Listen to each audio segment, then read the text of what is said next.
The keto diet is hurting your gut health.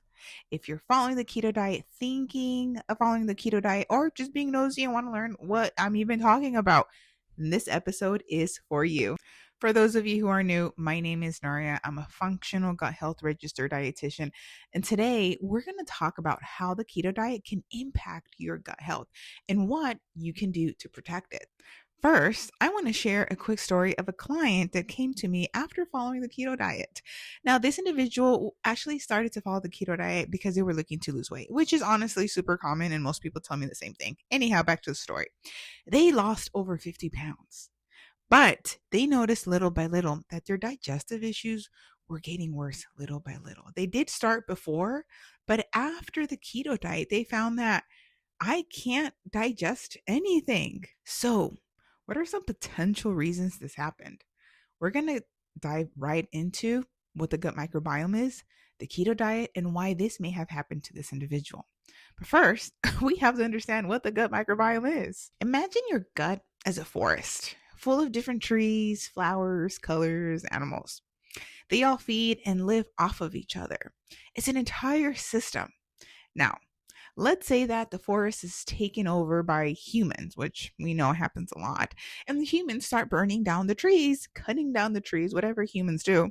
It starts to negatively impact all the living things in the forest, the trees, the animals. Would you agree? Well, I'm sure you do. Now, your gut is similar. It has trillions of microorganisms from bacteria, fungi, and viruses that live in harmony. They actually support your digestion, your immunity, and your overall health. Now, when you remove certain nutrients or even cut out entire food groups from your diet, you're doing what the humans did or supposedly did to the forest. Your gut microbiome is disrupted. You see, these changes lead to a negative domino effect on your entire health. Now, let's understand a little bit more about the keto diet to understand why you're actually disrupting your entire ecosystem or world in your gut. Now, for the keto diet, I know some individuals have a higher carb amount, fat amount, protein, and so forth. But in general, keto diets are very low in fiber, right? Because you're limiting or avoiding carbs. Many people on the keto diet drastically reduce their intake of fiber, specifically again, because they're, limiting the carbs and they're following the keto diet. Without enough fiber, your gut microbes starve because that's what they eat. And when they're starving, do you think they just accept it and just dwindle away and die? No, like anything else, it wants to live and it will find something to eat. And what does it find? You. It actually starts to eat your gut lining, and this leads to inflammation. Number two, let's say you're following the keto diet and you have low stomach acid. Maybe you don't know, or maybe you weren't told by your doctor after they gave you a stomach acid reducing medicine. If you're in a high protein and high fat diet and you don't have enough stomach acid, guess what? You won't be breaking your food down properly. And undigested food gives microbes more time to produce excessive gases like methane, hydrogen, causing bloating, discomfort, and changes in bowel movements. And all of these changes, the starving bacteria, the production of all these excess gases, these can lead to very, very serious conditions such as leaky gut, autoimmune disease, insulin resistance, type 2 diabetes, heart disease. All these are connected to your gut. But I bet you when you go to your doctor, they don't mention that, do they? Typically, when you go to the doctor and they find something wrong with your heart, they say follow a low fat diet, which is fair, but there's so much more to that story, which they never tell. Or they'll say stop eating sweets, breads, for me, Mexican tortillas. They'll say things like that if you have type 2 diabetes or just period, because they will not even comment on it if you're pre diabetic. But they're not understanding or they're not explaining how all those issues are actually connected to your gut health. So, what can you do if you wanted to follow the keto diet or following the keto diet or whatever? What can you do if you want to do this and you want to have a healthy gut health? You can actually adjust your macronutrient ratios. Essentially, be a little flexible. Consider a more flexible approach to the keto diet where your ratios of fat, protein, and fiber are balanced and come from healthy sources. Because again, in my experience working with thousands of people, the number one thing is I'm following the keto diet to lose weight. And that's fair. But do you want to just lose weight or do you want to focus on longevity and healthy aging? And if that's the goal, if the goal was always just to lose weight, then you should really just consider focusing on your protein and fibers ratios or numbers. That's what I do with my clients. I don't really count calories. I don't do that stuff, but I really, really focus on how much protein are you having per meal per day? How much fiber are you having per meal per day? That itself, guys, not only will it support the weight loss goals you may have from even wanting to starting the keto diet, but it'll support a healthy digestive process and a healthy gut microbiome. Next, focus on digestion. Ensure you're actually breaking down and digesting these foods. Consider functional stool tests like the biome effects to reveal potential issues that could be happening that you may not even know about. Personal note here, I discovered my own digestive issues after I did the first functional stool test. You see, I was following a very, very, very high protein diet because of my body composition goals and the healthy aging and blah, blah, blah, blah. Well, I didn't understand that I was actually dealing with low stomach acid. So when I did the functional stool test, I realized that all those gases that I spoke of, that was my experience. But then I was able to connect my daily symptoms to my diet, to the test. And I thought, oh my gosh, mine absolutely blown.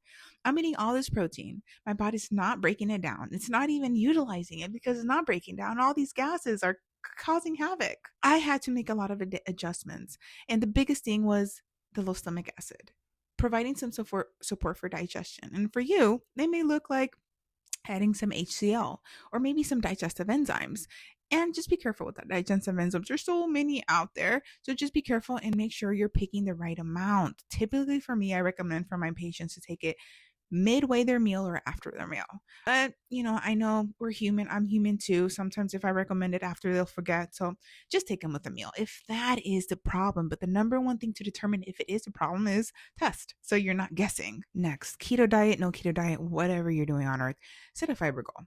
In the United States, we have horrible, absolutely horrid fiber goals. I'm not even going to mention the actual goal. So if you go to your dietitian, she or he will mention different numbers.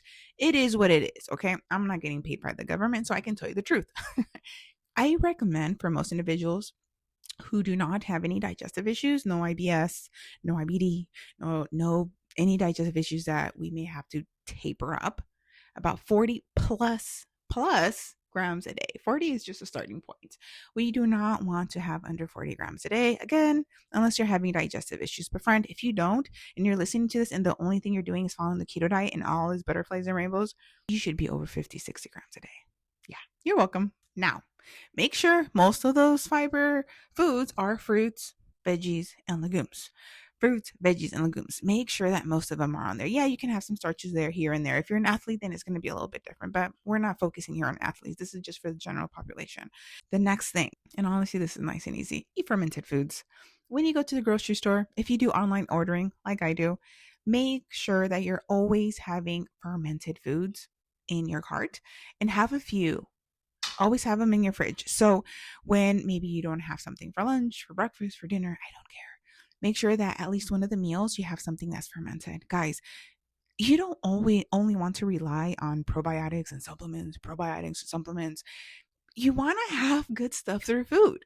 So supplements literally just supplement what you are eating. It does not replace it. Guys, this is huge. Have the right diet and then supplement what you need. And part of that is just have fermented foods. Just for the sake of your gut health. Think of those little microbes. They're trying to flourish. They're trying to help you. They're trying to bring down inflammation. You got to help them a little. Personally, I like to keep yogurt, kimchi, and kefir in stock at all times. And if I don't have a meal with them, maybe I'll add it to my shake. The point is, I like to make it nice and easy because as humans, we veer towards what is simple and what is easy. Next, nice and easy, have set meal times. Aim for eating every 4 hours, maybe 4 to 5 hours, so that way your body can rest between one meal to the next. You want your digestive system to be able to chill from one meal to the next. And if you are always eating, if you're always snacking, you think it chills? Not really. Now, if you're an athlete or you're eating small frequent meals, because I have a lot of individuals that actually have to do this, then try to have at least 2 hours between one small meal to the next or from actual meal to snack time. You want to give some room for your body to just be able to chill. Okay, this is huge. In conclusion, guys, you can follow the keto diet in a way that is healthy and considers your gut microbiome. But the reality is, I have not met one person that has been following it the right and healthy way that has not worked with a gut specialist or maybe a dietitian or naturopathic doctor that specializes in gut health, whatever. For most people that follow the keto diet just from following it on their own, not most, all that I have met, their fiber intake has been so low, it is scary. Okay, so you can follow it in a healthy way, but I do encourage to test for the things that I told you about. Think about your stomach acid, think about the whole picture. And if all is well, you're digesting protein, great, perfect, great for your body, but also meet your fiber goal. Think of how much protein, how much fat, how much fiber does my body need? Where am I getting it? Get it from anti-inflammatory sources. Think of there's a whole process is happening in your body that you're not even aware of. You're just here doing your thing, working out, eating, going to work, doing your thing. But there's a lot of things going on inside of your body and you want to support it. So that way as you age, you feel good. All right. Now, I'd love to hear your thoughts. Comment below and share what you feel.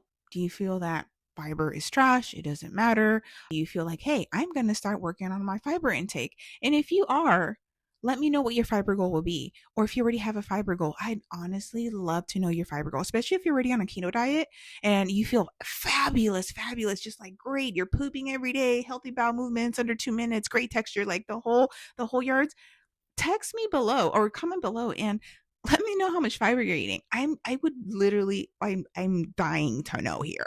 And don't forget to like, share, and subscribe for more information on gut health and overall wellness. Till next time, friends. Bye.